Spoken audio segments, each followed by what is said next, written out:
Israel সেনাবাহিনী নতুন করে উচ্ছেদ আদেশ জারি করার পর গাজার খান ইউনিসের পূর্বাঞ্চল ছেড়ে পালাচ্ছেন ফিলিস্তিনিরা। গাজার অন্তত 2.5 লাখ মানুষ নতুন করে বাস্তুচ্যুত হতে চলেছে বলে জানিয়েছে জাতিসংঘ।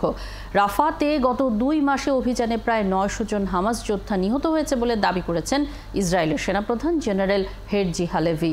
এদিকে 24 ঘন্টায় গাজায় আরও 12 ফিলিস্তিনি নিহত হয়েছেন। সৃষ্টি ঘটকের প্রতিবেদনে থাকছে বিস্তারিত।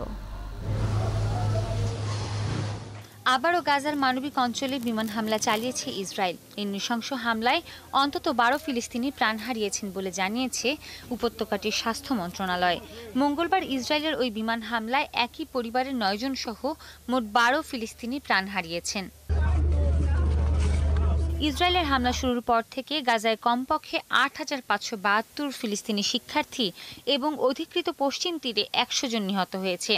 এছাড়া গাজা ও পশ্চিম তীরে কমপক্ষে 497 জন শিক্ষক ও প্রশাসক নিহত এবং 3402 জন আহত হয়েছেন। গাজায় 350টিরও বেশি সরকারি স্কুল, বিশ্ববিদ্যালয় ও জাতিসংঘ পরিচালিত 65 স্কুল ভবন বোমা হামলা ও ধ্বংস করা হয়েছে। গাজার প্রায় 6,20,000 শিক্ষার্থী স্কুলে ভর্তি হতে পারছে না, তাদের অধিকাংশ মানসিক অসুস্থতায় ভুগছে।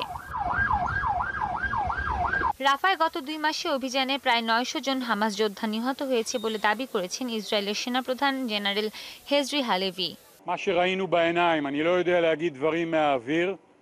অভিযানের প্রথম পর্যায় শেষ হয়েছে। এই পর্যায়ে এখন হামাসের সামরিক অবকাঠামো ধ্বংস করা হচ্ছে।